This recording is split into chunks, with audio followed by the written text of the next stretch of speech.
Good morning all of you. Welcome once again on Sangam University platform of video lecture. I am Dr. Pankaj from Department of Chemistry, School of Basic and Applied Science. Welcome you all in this video lecture series. हम आपके लिए इस video lecture series में अलग अलग course के लिए video lecture लेके आए हैं, जिसमें मैं सबसे पहले एमएससी केमिस्ट्री सेकेंड सेम का ऑर्गेनिक केमिस्ट्री पेपर का वीडियो लेक्चर आपके सामने रिप्रेजेंट कर रहा हूं।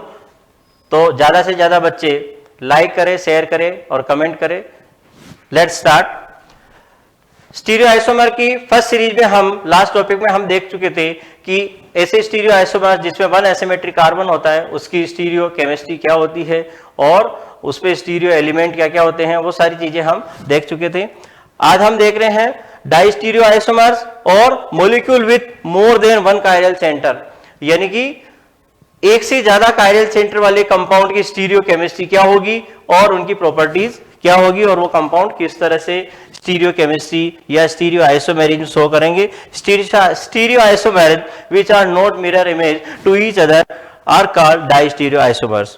दे play physical property, the physical properties and optical rotation sign are different, यानी फिजिकल प्रॉपर्टी इनकी डाई स्टीरियो आइसोमर्स की अलग अलग होती है, जबकि इनेंशियोमर्स की फिजिकल प्रॉपर्टी हमने क्या पढ़ी थी, सेम होती है, और इनका एंगल ऑफ रोटेशन भी क्या होगा, अलग अलग होगा, उसका साइन अलग अलग होगा। इसका एग्जांपल है 2,3 dibromobutanoic acid has a 4 optical isomer, 4 optical isomers as follows. This is 2,3 dibromobutanoic acid. तो दो पेयर यहां पे दिख रहे हैं आपको, दो इनेंशियोमेरिक पेयर है। वन इज 3 क्यों कहलाएगा कि जो कार्बन के चार दोनों ये जो कायरल कार्बन है इसकी तरफ जो ग्रुप है ये ग्रुप अलग अलग साइड जुड़े हुए हैं और इधर सेम ग्रुप एक ही साइड है, इसमें सेम ग्रुप अलग अलग साइड जुड़े हुए हैं। तो जिन इनेंशियोमर पेयर में सेम ग्रुप एक ही साइड जुड़ा हो उसको हम एरिथ्रो आइसोमर्स कहेंगे, और जिसमें सेम ग्रुप अलग अलग साइड कायरल कार्बन के जुड़ा हो फिशर प्रोजेक्शन में उसको हम थ्रियो आइसोमर्स कहेंगे। अब फर्स्ट और सेकंड एक दूसरे के इनेंशियोमर है, थर्ड और फोर्थ एक दूसरे के इनेंशियोमर है। वहीं अगर हम पेयर की बात करें, फर्स्ट का पेयर हम थर्ड के साथ बनाएं और फर्स्ट का पेयर हम फोर्थ के साथ बनाएं तो वो दो डाई स्टीरियो आइसोमर्स होंगे। ऐसे सेकंड का पेयर थर्ड के साथ और सेकंड का पेयर फोर्थ के साथ बनाएंगे तो डाई स्टीरियो आइसोमर्स कहलाएंगे। इसका मतलब हम ये कह सकते हैं कि यहां पर जो डाई स्टीरियो आइसोमर्स है उसका पेयर कितने होंगे, 4 पेयर होंगे। फर्स्ट और थर्ड का, फर्स्ट और फोर्थ का पेयर, सेकंड और थर्ड का पेयर, सेकंड और फोर्थ का पेयर। तो ये जो 4 पेयर है, ये चारों क्या होंगे, डाई स्टीरियो आइसोमर्स होंगे। इनकी फिजिकल प्रॉपर्टीज क्या होगी, डिफरेंट होगी, जबकि स्टीरियो आइसोमर्स की फिजिकल प्रॉपर्टी क्या होती है, सेम होती है। और जब 4 आइसोमर बनेंगे तो 2 पेयर जो स्टीरियो आइसोमर्स होगा, एक थ्रियो होगा और एक एरिथ्रो आइसोमर्स होगा। In general the maximum number of optical active isomers, maximum optical isomers कितने बनेंगे, 2 की पावर n। ये फॉर्मूला हम पहले भी डिस्कस कर चुके हैं। तो 2 कायरल कार्बन के लिए यहाँ पे n क्या है, नंबर ऑफ एसिमेट्रिक कार्बन है, तो n की वैल्यू 2 रखेंगे, 2 की पावर 2। ऐसे ग्लूकोज की बात करते हैं तो ग्लूकोज में एसिमेट्रिक कार्बन की संख्या 4 है, तो 4 की पावर कितना हो जाएगा, 2 की पावर 4 हो जाएगा। तो 16 स्टीरियो आइसोमर्स आप ग्लूकोज से निकाल सकते हैं। But if the 2 asymmetric carbon atom carry exactly identical group as in tartaric acid, it the number would be fewer than 4। अगर मान लीजिए किसी भी ऐसे कंपाउंड हो जिसमें आइडेंटिकल ग्रुप क्या हो, एक ही कार्बन एटम पर एग्जैक्टली सेम कार्बन एटम पर हो, जैसे टार्ट्रिक एसिड में 2 ग्रुप, इस पर भी COOH है और दूसरे कार्बन पर COOH ग्रुप है, तो आइडेंटिकल ग्रुप है। तो जब एक थ्रियो आइसोमर तो इसका संभव है, लेकिन एरिथ्रो आइसोमर इसका संभव नहीं है, क्योंकि इस तरह की पोजीशन में ये प्लेन ऑफ सिमेट्री रखता है, हॉरिजॉन्टल प्लेन ऑफ सिमेट्री, तो इसको हम मेसोफॉर्म कहेंगे। तो 4 आइसोमर नहीं बनकर उसकी 3 आइसोमर हमारे को मिलेंगे। एरिथ्रो और 3 डाई स्टीरियो आइसोमर्स हम ले चुके हैं। इसका एग्जांपल और देख लेते हैं, 2,3 डाई हाइड्रोक्सी ब्यूटेनिक एसिड इसका एग्जांपल है, जिसके 4 स्टीरियो आइसोमर्स है। तो जो सेम आइडेंटिकल ग्रुप है वो अगर कायरल कार्बन के एक साइड है तो एरिथ्रो आइसोमर और अलग अलग साइड है तो थ्रियो आइसोमर हम इसको कहेंगे। Whenever racemic mixture take place, either the following 2 process। अब अगर मान लीजिए D और L दो आइसोमर आपके पास है ऑप्टिकल आइसोमर, उनको आप बराबर बराबर अमाउंट में मिला देंगे हम 50% डी और 50% एल, तो जो हमारा मिक्सर बनेगा वो कहलाएगा रेसिमिक मिक्सर। तो रेसिमिक मिक्सर डीएल मिक्सर कहलाता क्या है कि जब डी और एल आइसोमर आपस में इक्वल अमाउंट में हम मिला देते हैं। अब इसमें फॉलोइंग दो प्रोसेस होते हैं, formation of symmetrical intermediate from asymmetrical molecule. Asymmetrical molecule से वहां पे सिमेट्री आ जाती है, यानी कि ऑप्टिकल इनेक्टिव हो जाता है कंपाउंड, और optical inversion of configuration, configuration का क्या हो जाता है, इन्वर्जन हो जाता है, जिसके कारण हमारे को डाइस्टीरियो आइसोमर्स प्राप्त होते हैं। Racemisation take place mainly by the effect of heat, chemical reagent, even by the contact of polar solvent, ये सब इसको प्रभावित करते हैं। Sometime racemization take place at the room temperature is known as auto racemization। तो auto racemization क्या होगा, अगर रूम टेम्परेचर पर कोई ऑप्टिकल आइसोमर किस पे कन्वर्ट हो जाएगा, रेसिमिक मिक्सर में कन्वर्ट हो जाएगा, तो हम उसे क्या कहेंगे, ऑटो रेसिमाइजेशन कहेंगे।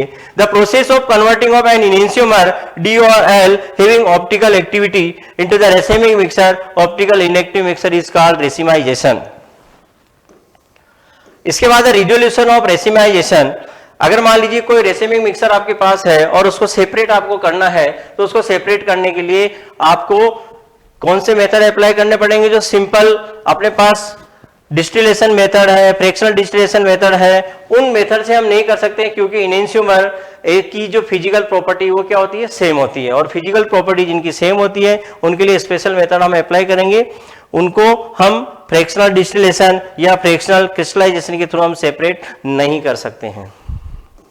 पहला मेथड है मैकेनिकल रिजोल्यूशन। ये मेथड लुई पास्चर ने दिया था, इन्होंने सोडियम अमोनियम टार्ट्रेट को सेपरेट किया था। इन्होंने क्या किया, माइक्रोस्कोप में देखकर सोडियम अमोनियम टार्ट्रेट का डी और एल आइसोमर पहचाना, आइडेंटिफाई किया, और चिमटी की सहायता से, फोर्सेप की सहायता से उनको सेपरेट किया। तो ये बड़ा ही कठिन था और बहुत ज्यादा समय लगने वाला मेथड था, इसलिए वो ज्यादा यूजफुल नहीं रहा। सेकेंड है बायोकेमिकल रिजोल्यूशन। बायोकेमिकल रिजोल्यूशन में हम क्या करेंगे कि कोई भी जो डीएल मिक्सर होगा आपका, उस पर कोई भी एल्गी और फंगस को हम रिएक्टिव कराएंगे, जिसके कारण वो एक को अपने फूड के रूप में ग्रहण करेगा, या तो डी को करेगा या एल को करेगा। तो ऐसी फंगस और ऐसी फंजाई या एल्गी पहचानना भी कठिन है कि कौन से डीएल मिक्सर के लिए कौन सी एल्गी और फंजाई हम काम में लेंगे, ठीक है। और उसके अलावा एक आइसोमर पूरा कंप्लीटली डिस्ट्रॉय हो जाता है, इसलिए ये बायोकेमिकल रिजोल्यूशन मेथड भी ज्यादा उपयोगी नहीं रहा।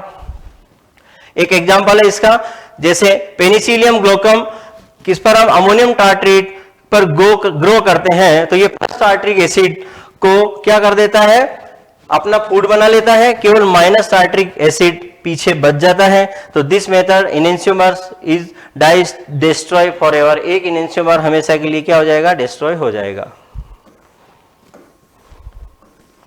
रिजोल्यूशन बाय कन्वर्टिंग डाइस्टीरियो आइसोमर, ये सबसे अच्छा मेथड है। इसमें हम क्या करेंगे, जो इनेंशियोमर है उसको साल्ट फॉर्मेशन के थ्रू डाइस्टीरियो आइसोमर में कन्वर्ट कर देते हैं, और डाइस्टीरियो आइसोमर की फिजिकल प्रॉपर्टी अलग अलग होती है। तो जब फिजिकल प्रॉपर्टी अलग अलग हो जाती है, तो उन्हें हम आसानी से जो सिंपल डिस्टिलेशन मेथड है, क्रिस्टलाइजेशन मेथड है, उनके द्वारा हम आसानी से सेपरेट आउट कर सकते हैं।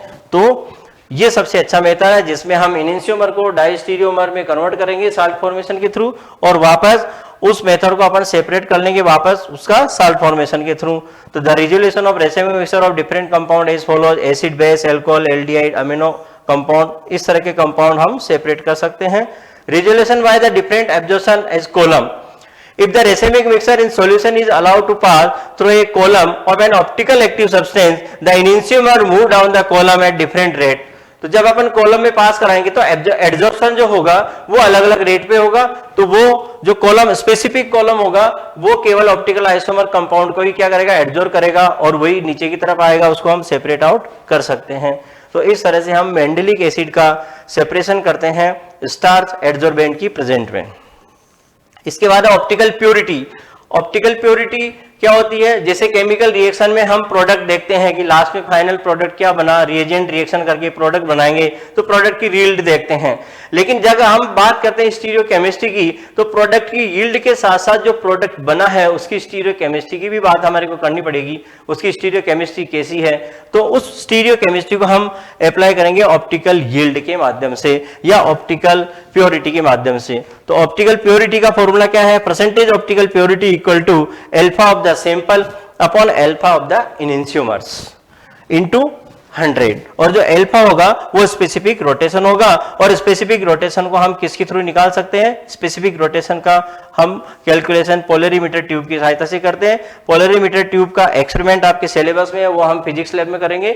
Thank you very much. Next class में हम देखेंगे, नेक्स्ट क्लास में हम स्टीरियो स्पेसिफिक और स्टीरियो सेलेक्टिव सिंथेसिस देखेंगे। Thank you very much for looking. ज्यादा से ज्यादा सब्सक्राइब करें, वीडियो को लाइक करें। Thank you very much.